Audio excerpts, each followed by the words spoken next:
Pensamiento complejo y educación, Matthew Lipman. Traducción de Virginia Ferrer. Esto es Ediciones La Torre, página 69. Capítulo 2. Aprender el poder del pensamiento. Durante los años 60 y principios de los 70, los profesores empezaron a preguntarse a sí mismos cuestiones como las que siguen. Si toda educación trata fundamentalmente de incorporar el pensamiento en las disciplinas, ¿por qué no enseñar el pensamiento en sí mismo? Justo tras la aparición de tal compleja pregunta, se sucedieron rápidamente diversas respuestas escépticas. Uno de los analistas más agudos y sensibles de los procesos de pensamiento en aquella época fue el filósofo británico Gilbert Ryle. Ryle se dio cuenta de que existían determinadas destrezas de pensamiento, pero que éstas solo podían cultivarse en el interior de la disciplina académica específica.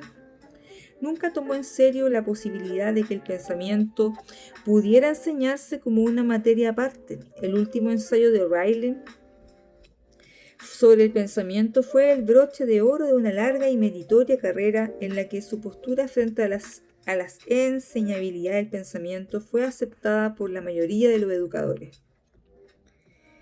Antes de la muerte de Ryle en 1976, se dio un desarrollo significativo de diversas perspectivas sobre la enseñanza del pensamiento.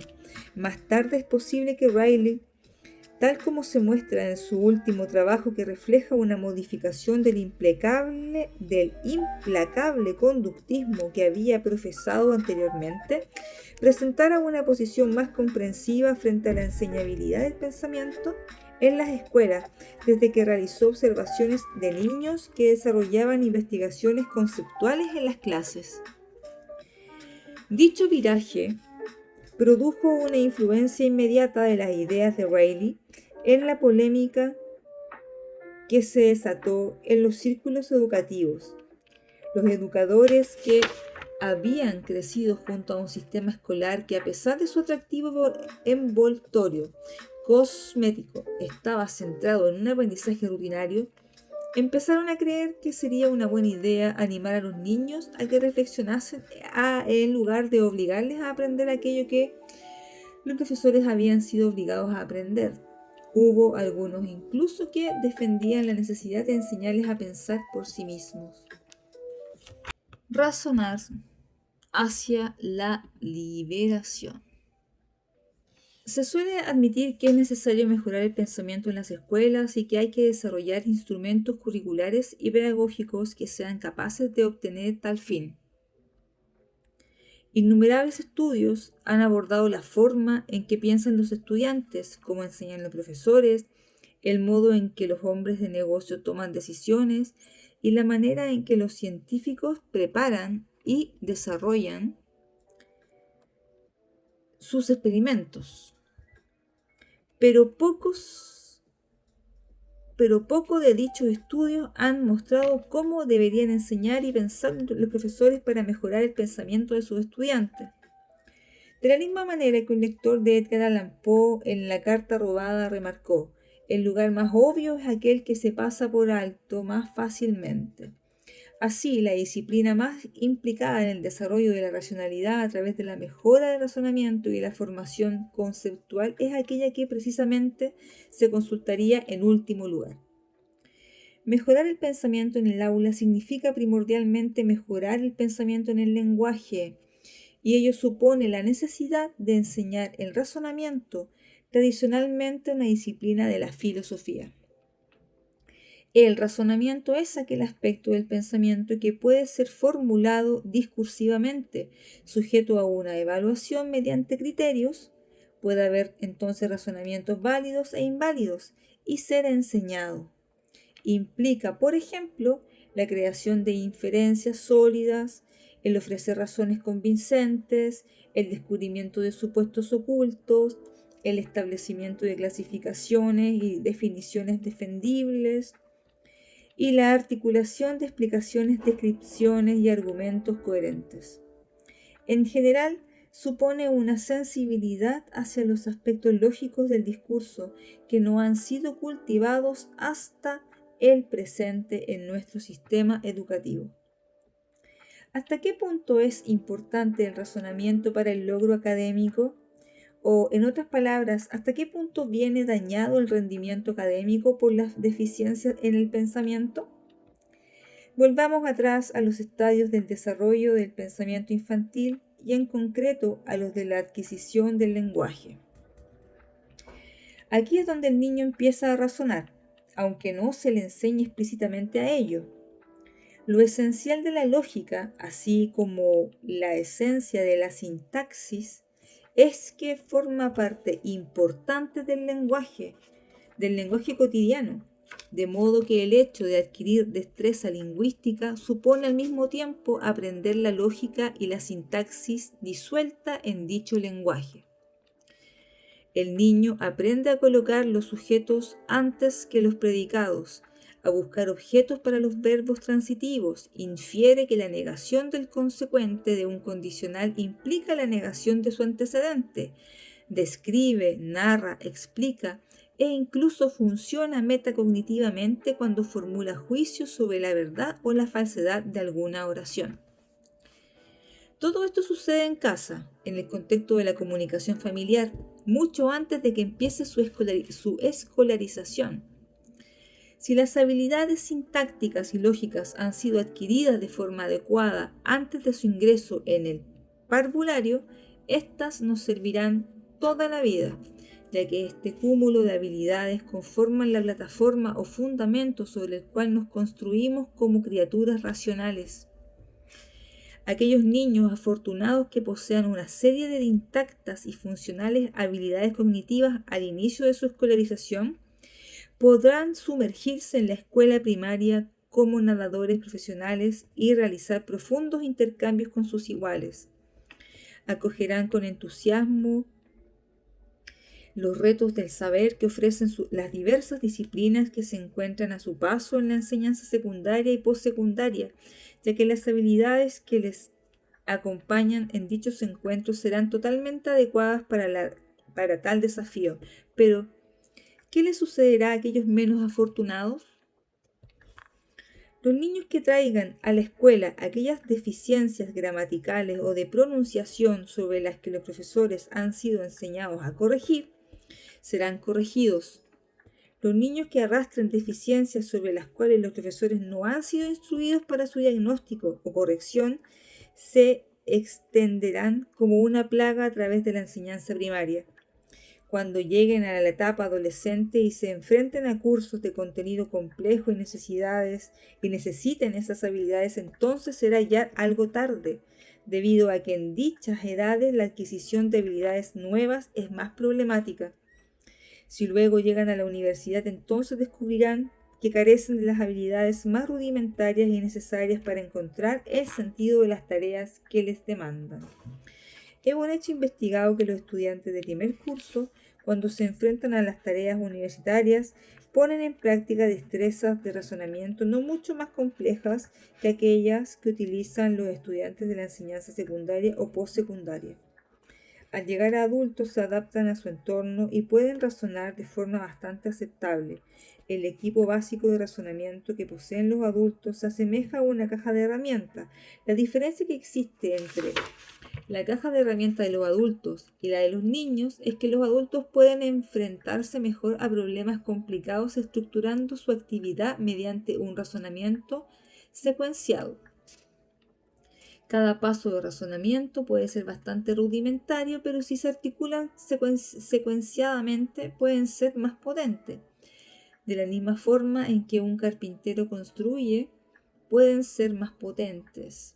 De la misma forma, en que un carpintero construye una casa o una mecánica, o un mecánico repara un motor con herramientas muy sencillas, pero que utiliza una serie de maneras de estrategias.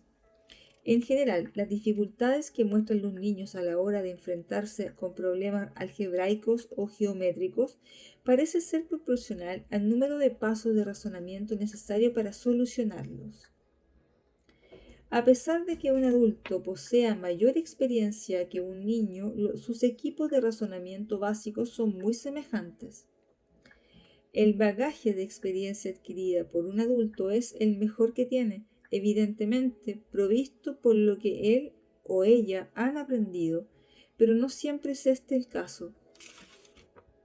Algunos niños no parecen pensar mejor hasta que se hacen mayores y otros pueden mostrar un declive en sus habilidades de razonamiento. Sencillamente no sabemos hasta qué punto la experiencia, como la experiencia escolar, puede retrasar o promover la mejora de las destrezas de razonamiento. Considerar que un pensador es aquel que organiza su pensamiento como pasos de razonamiento en serie es, por supuesto, un modelo excesivamente simplificador, ya que los seres humanos, sean adultos o niños, son capaces de articular simultáneamente una considerable gama de procesos de pensamiento. Cuando uno conduce su coche en pleno tráfico, está esperando poder girar a la derecha, imaginando el montón de trabajo que tendrá al llegar a la oficina y recordando lo que la hija nos explicaba al llevarla al colegio, al mismo tiempo que están en funcionamiento otros múltiples actos mentales y de razonamiento. Anteriormente se pensaba que la calidad de las habilidades de razonamiento básico estaban relacionadas con el rendimiento escolar.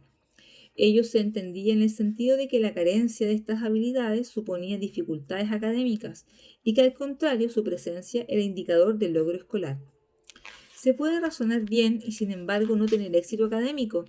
Existen muchos otros factores que intervienen en los fracasos escolares. Aún así, la ausencia de destreza de razonamiento es suficiente para producir dicho fracaso.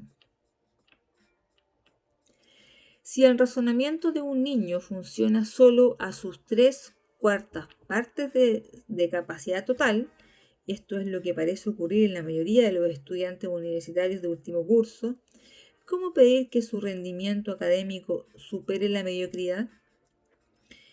Será de escaso valor el adiestrar a los niños en una u otra destreza específica. Lo que ha de aumentar es el nivel de funcionamiento de razonamiento global. Lo que ha de mejorar es cada una y todas las destrezas y la forma en que éstas se sincronizan y se orquestan. Hemos de procurar que los niños alcancen el 100% de su eficiencia de razonamiento y no menos. De la misma forma como tampoco toleramos que cometan errores en la sintaxis o en la pronunciación. Este no es un objetivo imposible. Se ha podido comprobar que a los niños a los que se les ha enseñado a razonar a través de la filosofía muestran un 80% de mejora en su capacidad de razonamiento en relación a aquellos que no fueron expuestos a la filosofía. Esto aparece en Philosophy in the Classroom, páginas 214-224, publicada en 1980, ediciones La Torre.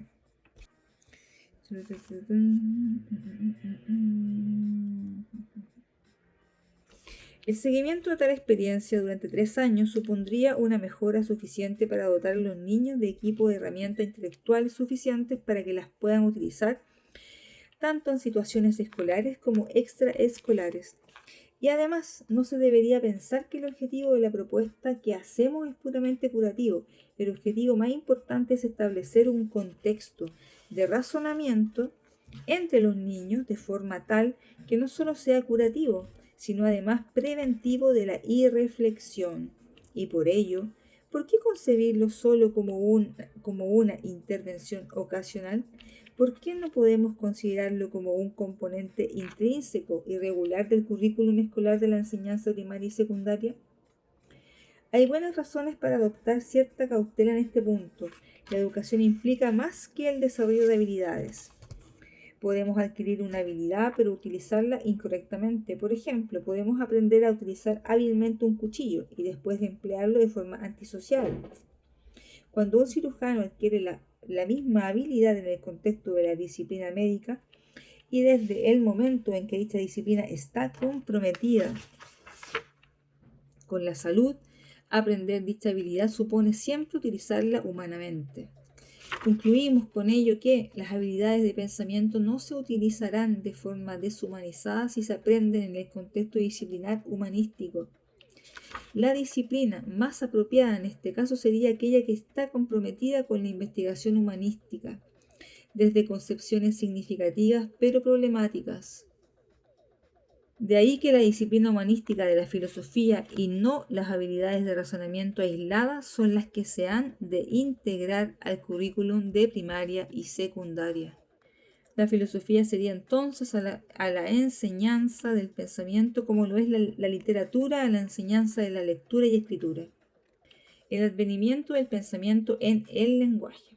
Siguiendo a Jerome Bruner en su reciente libro Child's Talk, hay ciertas categorías de la experiencia prelingüística que sensibilizan a los niños a la adquisición de aspectos correspondientes del lenguaje, con el resultado de que dichas categorías son las que van a orientar el proceso semántico y gramático de adquisición del lenguaje. De ahí Bruner infiere que los desarrollos cognitivos prelingüísticos de los niños proveen condiciones no solo para la comunicación prelingüística, sino que sirven para anticipar la comunicación lingüística. Él especifica 4 ejemplos de dicha disponibilidad. 1. La disponibilidad para una conducta propositiva u orientada por fines. 2. La disponibilidad para implicarse en la reversibilidad de los roles, como en las interacciones madre-niño o en esperar turnos. 3. La disponibilidad para ordenar sistemáticamente la experiencia. 4. La disponibilidad para realizar distinciones abstractas, como las que hay entre actos causales y no causales, la distinción entre estados y procesos o entre aquello particular y aquello general. Seguramente Bruner ha mencionado aquí solo una muestra pequeña de dichas categorías de disponibilidad que se desarrollan en las actividades prelingüísticas de los niños. Es sorprendente que Bruner no mencione la proximidad de tales categorías a los aspectos tanto lógicos como sintácticos del lenguaje. La competencia inicial de los niños en el desarrollo de estas categorías prelingüísticas de la experiencia evoluciona hacia competencias lógicas relativas a dichas categorías. La primera categoría, una conducta orientada por fines, puede anunciar y prefigurar las habilidades cognitivas tales como la secuenciación, las relaciones medios-fines y procesos-productos. La segunda categoría, esperar el turno, podría anticipar las habilidades cognitivas relativas a las relaciones simétricas, a la realización de comparaciones, al discernimiento y a la construcción de similitudes y analogías y a la traducción de un idioma a otro. La tercera categoría, que se refiere a la ordenación sistemática, tiene que ver con la clasificación, con la formulación de juicios predicativos, con la formación de conceptos, con la generalización, con la ejemplificación, con la identificación de semejanzas y uniformidades y con el reconocimiento de las relaciones como parte todo y grado tipo. La cuarta categoría, la realización de distinciones abstractas, la podríamos conectar con la definición, el uso de criterios, el empleo de contradicciones y la búsqueda de la validez de inferencia. La tesis de Bruner, con las modificaciones añadidas, nos ayuda a explicar cómo es que dicho proceso de adquisición del lenguaje, que se da en cualquier sociedad, implica simultáneamente la adquisición de los elementos de la lógica y de las competencias para resolver operaciones lógicas requeridas por el pensamiento. No es que la lógica se disuelva en la sintaxis, sino que ambas, la lógica y la sintaxis, son aspectos del lenguaje que responden a los requerimientos categóricos de la experiencia prelingüística de los niños. Las barreras al desarrollo del razonamiento. Los niños empiezan a explorar, deliberar, inferir e interrogar correctamente antes de que adquieran el lenguaje. Desde el momento en que aparece la conducta verbal, esta ya es tanto gramática como lógica. Los niños asimilan las reglas de la lógica y de la gramática junto con las palabras y sus significados. Por reglas, en este contexto, nos referimos nada más que a aquellas condiciones de uso según las cuales los niños se encuentran idoneidad. El tipo de conversación que se da en el hogar estimula al niño a que prefiera los usos gramaticales que se adaptan a las convenciones lingüísticas de su entorno cultural. Asimismo, los fragmentos conversacionales que usan las familias a través de sus interacciones con el ambiente motivan al niño a que prefiera la realización de inferencias válidas en lugar de inferencias no válidas. En resultado, es que los niños generalmente llegan a parvulario poseyendo al menos una competencia rudimentaria, tanto gramática como lógica. A lo largo de sus primeros años de escolarización, las desviaciones ocasionales de los usos gramaticales aceptados por parte de los niños vienen probados y corregidos rápidamente por los profesores. Los profesores están preparados para atender a dichas desviaciones y corregirlas. No sucede lo mismo, en cambio, con las dificultades en el razonamiento. Raramente los profesores están preparados para identificar los vaivenes lógicos de sus alumnos y poder orientarlos con suficiente competencia. Se da por sentado que las habilidades básicas de razonamiento se adquieren simultáneamente con el lenguaje, que en sí no es una tesis infundamentada. No obstante, se da también, por supuesto, que no es necesario dotar a las escuelas de condiciones de diagnóstico o de corrección de las deficiencias de razonamiento. Ello no es óbice para despreciar a los profesores como modelos de razonamiento correcto frente a sus estudiantes o como animadores de un pensamiento inferencial entre ellos. Lo que sucede es que lo hacen sin darse cuenta de ello. Tomemos las tradicionales expresiones de los profesores en clase. Oigo demasiado ruido o no veo ninguna mano. Los profesores, al hacer tales afirmaciones, no buscan ningún tipo de confirmación por parte de la clase sobre alguna cuestión. Estas locuciones están funcionando como las premisas menores de silogismos condicionales cuyas premisas mayores son implícitas, como los entimemas. Los estudiantes, incluso desde sus primeros años de escolarización, son capaces de inferir la premisa oculta. Si oigo tanto ruido, interrumpiremos la clase. Si sabes la respuesta, levanta la mano. Luego, siguiendo con la regla de deducción de los silogismos condicionales, los alumnos adelantan su propia inferencia. Si saben la respuesta, levantarás la mano. No veo ninguna mano, entonces no saben la respuesta. Los profesores en general no son demasiado conscientes del valor que tienen dichas expresiones, pero la formación de las habilidades de razonamiento. Para la formación de las habilidades de razonamiento. Desgraciadamente tampoco perciben cuáles son los pasos necesarios a seguir para ayudar a remontar a los alumnos cuando tropiezan con problemas escolares en los que se demanda la lógica. Cuando los profesores son incapaces de identificar las lagunas de razonamiento en sus aulas, las inconsistencias, las autocontradicciones, por ejemplo, o no están preparados para poder remediarlas, remediarlas cuando las han descubierto, entonces las dificultades iniciales de razonamiento de los niños les acompañan durante toda su vida escolar y personal también, arreglándoselas lo mejor posible en un mundo que les exigirá cada vez más pensamiento lógico y racionalidad de lo que puedan ofrecer. Quizás algunos de ellos podrán conducirse con dicho bagaje, pero serán la minoría. Podrán desarrollar técnicas de autodefensa para camuflar su incapacidad o poder disimular su fragilidad o evitar las situaciones en las que se les exijan niveles altos de razonamiento. No obstante, si aceptamos que las habilidades de razonamiento quedan bien formadas ya desde la primera infancia y que no necesitan mayor atención durante la etapa escolar, estamos abandonando a los niños a su suerte, o que sobrevivan o naufraguen, y muchos de ellos tarde o temprano naufragarán. Si atendemos a los objetivos educativos, la matriz conductual del pensamiento es el habla y la matriz de un pensamiento organizado, por ejemplo, el razonamiento es el habla organizada. La comunicación lingüística en la familia durante la primera infancia prepara a los niños para que piensen en el lenguaje escolar y ello, a su vez, les proyecta para pensar en el lenguaje de las disciplinas. Pero si la conversación familiar es deficiente, como suele ser, Es entonces cuando la escuela puede proporcionar una conversación coherente y ordenada.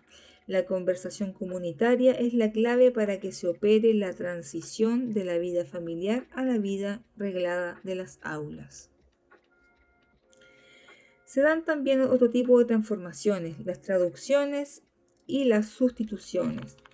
Se han de producir desde el lenguaje natural que hablamos a la lengua escrita o leída hasta llegar al lenguaje de las disciplinas académicas específicas de estudio.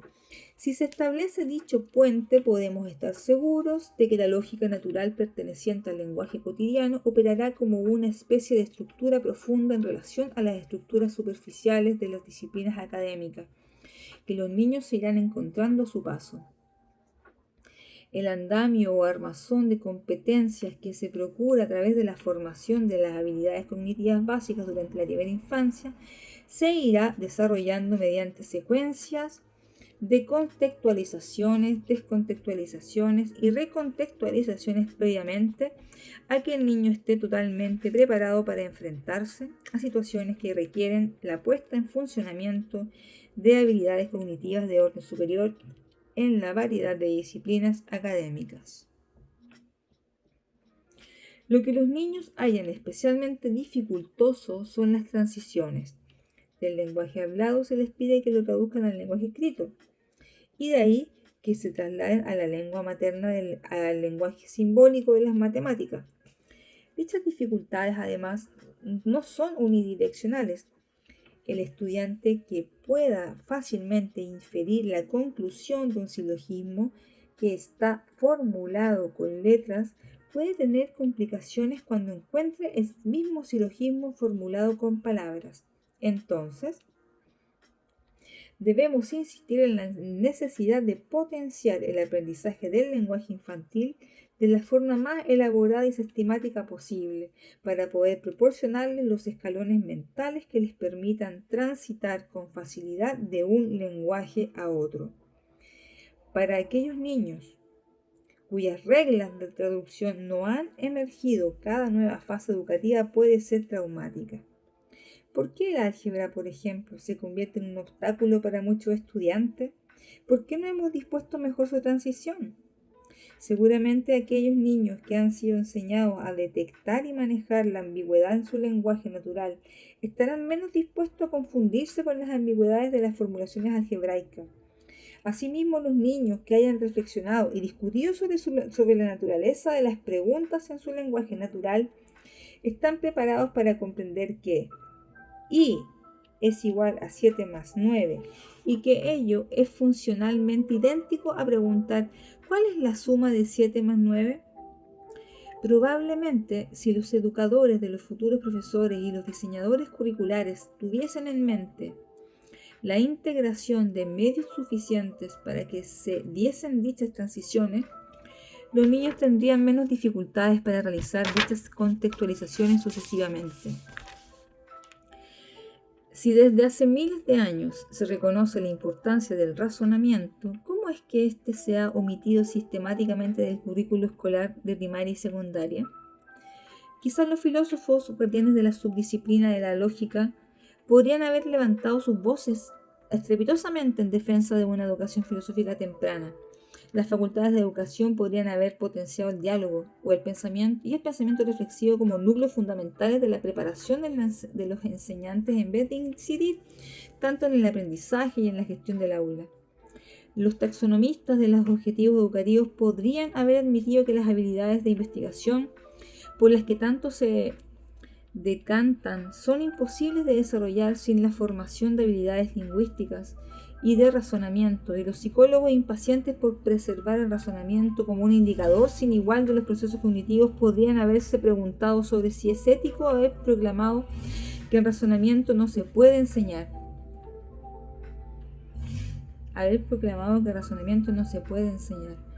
Pero todo esto pertenece ya al pasado. Parece ser que nos estamos situando en unas inmejorables condiciones para convertir la educación de las habilidades de razonamiento en un compromiso futuro. Sobre cómo difiere el razonamiento de las habilidades básicas. Sería aconsejable detenernos un instante antes de seguir avanzando para poder considerar dos concepciones erróneas que se dan muy frecuentemente.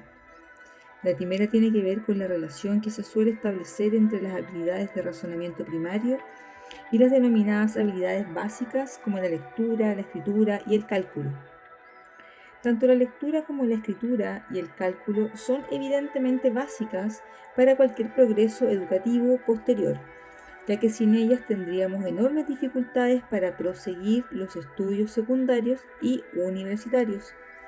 Podríamos añadir a la lista el habla y la escucha.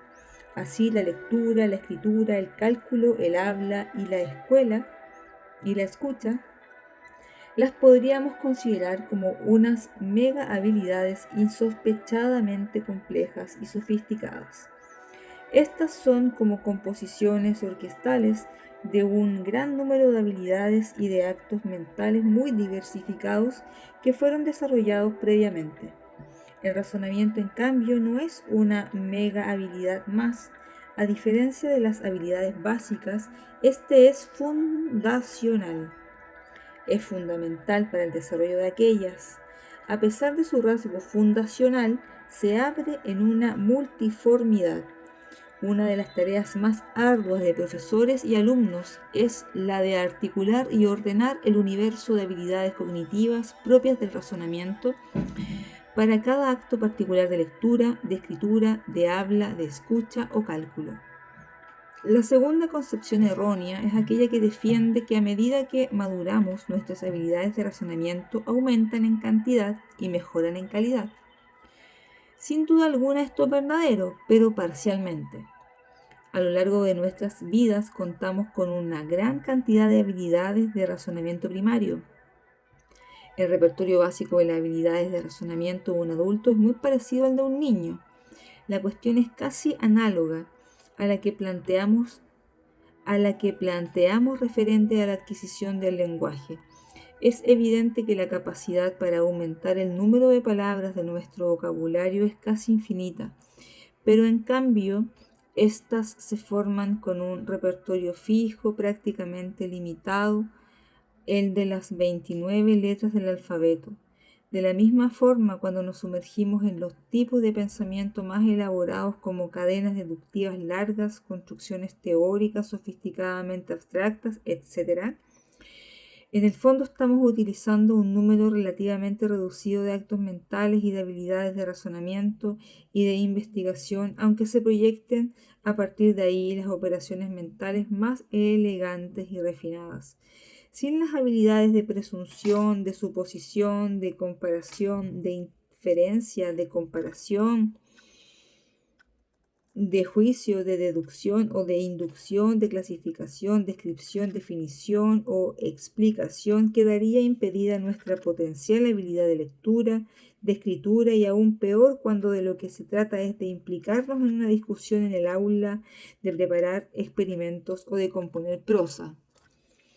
Clases de habilidades básicas. Existen muchos tipos de habilidades y de conductas hábiles. Asimismo, hay diversas maneras de ordenarlas y clasificarlas, de las que mencionaremos aquí solo aquellas más pertinentes para nuestro trabajo.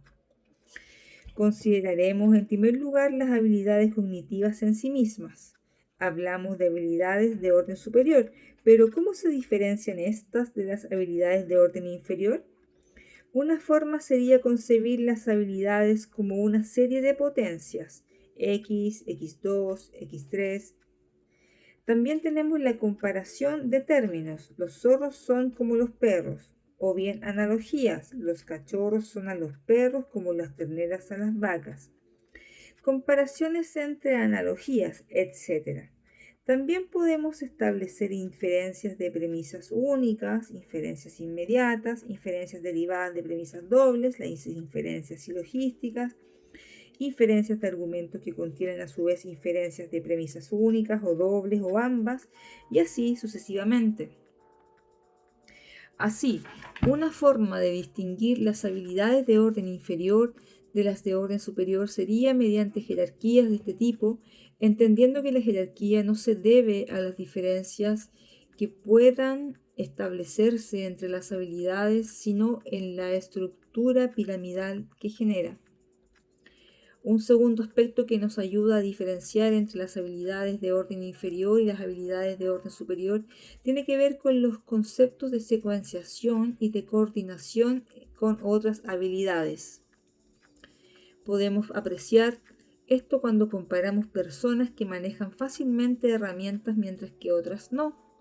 No se trata de que un mecánico utilice una llave inglesa o un destornillador mucho más hábilmente que nosotros. Se trata de que el mecánico conoce cómo coordinar, secuenciar y sincronizar el uso de las herramientas mucho más efectivamente que nosotros, añadiendo a ello la enorme y compleja experiencia que aportan los mecánicos al uso de simples herramientas. Se da una situación similar en el caso de las operaciones cognitivas. Por ejemplo, supongamos que estoy leyendo una historia sobre un robo y que infiero, aunque no se afirme en la historia, que el ladrón era una persona masculina. Esta inferencia a su vez arroja luz sobre otro subyacente a la cual no hubiera llegado sin la inferencia anterior, a partir de que es supuesto de que los ladrones son siempre varones. Por tanto, hay una secuencia de operaciones. Se realiza una afirmación, se deriva una inferencia y sale a la luz un supuesto. En tercer lugar, se produce otro tipo de secuencia en los casos en los que las habilidades están anidadas, es decir, cuando las operaciones iniciales quedan subsumidas o integradas en las posteriores y con ello, en lugar de obtener una serie discreta de habilidades que hayamos secuenciado racionalmente a la hora de enfrentarnos a un problema específico, lo que tenemos es una sola habilidad que se desarrolla y se expande de forma acumulativa. Así, cuando vamos de una inferencia inmediata, inferir de una premisa única, a una inferencia inmediata, a un argumento silogístico, y de ahí a una cadena de argumentos silogísticos, nos estamos encontrando con una misma habilidad, pero ampliada y presentada de forma variada, con la que ésta se torna cada vez más potente y de un orden cada vez más superior. Por ejemplo, otro ejemplo de anidamiento lo hallamos en el razonamiento analógico, donde en su nivel más simple encontramos una comparación de términos. Los dedos son como las pezuñas. De ahí una comparación más elaborada que incluye la afirmación anterior. Los dedos son a las manos como las pezuñas a las patas. En este caso se da una diferencia. En la primera frase hemos comparado términos, en la segunda relaciones.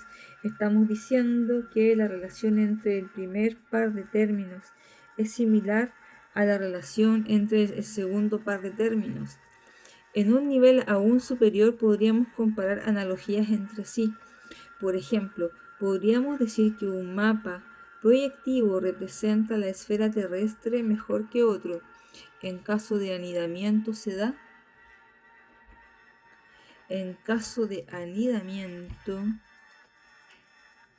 Se da frecuentemente en el diálogo dentro de una comunidad de indagación. Alguien realiza una afirmación sobre la que se formula una pregunta.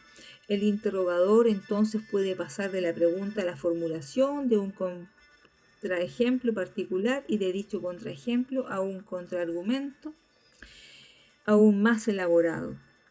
Lo que es importante referente a la secuenciación y al anidamiento de las habilidades es que ello potencia al máximo la eficacia del pensamiento. Podemos ilustrarlo con el ejemplo de una clase de ciencias en la que el profesor, para que se comprenda el principio del péndulo, sostiene ligeramente una vara con un extremo y por otro lo golpea suavemente. Si los golpes se dan adecuada y regularmente, el arco de movimiento será cada vez mayor. Lo mismo sucede con las habilidades cognitivas. Un currículum efectivo debería enseñar a los estudiantes cómo se han de utilizar dichas habilidades de forma que su empleo acumulativo las vaya reforzando entre sí.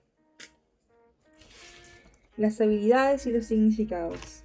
Este apartado se apoya en mi ensayo The Seat of Reason, publicado en Ronald Hyman, en Thinking Process in the Classroom, Prospect and Programs. Habilidades y significados. Los incentivos iniciales para la adquisición del habla provienen seguramente de la necesidad de expresar significados y de interiorizarlos. Los incentivos iniciales para la adquisición del habla provienen seguramente de la necesidad de expresar significados y de interiorizarlos. No es suficiente ser capaz de rechazar la comida o de acariciar al perro. El niño además necesita poder decir comida mala, perro bonito. Asimismo, tampoco tiene bastante con contemplar el cielo, sino que además desea ser capaz de decir que es azul, poder predicar el mal sabor de algo, la belleza del perro y el azul del cielo, es decir, la habilidad de formular juicios lógicos. Es un logro significativo. Pero al mismo tiempo, el niño quiere saber el significado de las expresiones verbales de los otros, como el perro está sucio, que viene indicado frecuentemente por las expresiones faciales de los adultos. Nuestro inquirimiento por el animal se transforma rápidamente en un deseo por el significado. Adquirir el significado y expresarlo a través de la comunicación interpersonal, la asunción de significado se potencia a través de la adquisición de la habilidad de la lectura, mientras que la expresión de significado se desarrolla, sobre todo mediante la adquisición de la habilidad de la escritura. Con ello no estamos diciendo que las habilidades que tradicionalmente forman la literatura y la enseñanza de las lenguas y las habilidades literarias no sean habilidades de pensamiento. Ello es una redundancia, pues a cualquier habilidad subyace el pensamiento y no puede haber habilidades sin pensamiento. Pero lo que sucede es que estas habilidades que promueve la enseñanza de la literatura no juegan el mismo rol de adquisición del significado que las habilidades de investigación y de razonamiento juegan en el proceso de enseñanza de la lectura. Los atentados a las operaciones de razonamiento producen directamente pérdidas de significado en el escritor o en el lector, mientras que violar las reglas sintácticas o de pronunciación no genera necesariamente dichas pérdidas. La insistencia sobre la primacía del significado como elemento motivador del aprendizaje y perfeccionamiento de la lectura en los niños no producirá extrañeza a aquellos que han confiado siempre en la potencialidad de la comprensión como incentivadora básica de la enseñanza. La insistencia en la primacía del significado como elemento motivador del aprendizaje y perfeccionamiento de la lectura en los niños no producirá extrañeza en aquellos que han confiado siempre en la potencialidad de la comprensión como incentivadora básica de la enseñanza. La primacía del significado en la motivación nos ayuda a distinguir aquellas actividades rudimentarias que están más directamente implicadas en la adquisición de significado de aquellas que no lo están. Para ilustrar lo anterior, vamos a considerar algunos errores que se cometen frecuentemente. Y acá aparece un cuadro que dice así, error y comentario. Error, por ejemplo, 35 dividido entre 7 es igual a 4, dice Jorge. Error. El error de Jorge se deriva de la violación de las convenciones y procedimientos del sistema aritmético. Ruth deja una nota en la que dice, nosotros vamos a la tienda. Ruth ha infringido la sintáctica y las convenciones de la pronunciación castellana, aunque haya dado a entender lo mismo que si lo hubiera redactado correctamente. Gabriel repite, las gemas se definen como piedras vulgares. La equivocación de Gabriel ha sido definir gema, clasificándola incorrectamente como piedra no preciosa en lugar de piedra preciosa. El resultado, el término definido piedras vulgares, no tiene el mismo significado que el término definir gemas, ya que Gabriel no percibe la falta de sinonimia. Él falla al transmitir el significado que pretendía comunicar. Susana dice, Todos los detectives están interesados en los crímenes y todos los criminales están interesados en los crímenes. Por lo tanto, los detectives son unos criminales. Podemos aceptar como verdaderas las premisas, pero descubrimos que debido a su no validez formal no logra conservar la verdad de sus premisas en la conclusión. En fin. Bueno, este es el cuadro que nos está hablando el texto.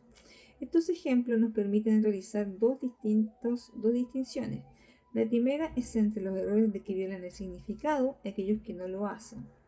La segunda es entre las operaciones que preservan la verdad de aquellas que preservan el significado. Quedamos hasta la página 82.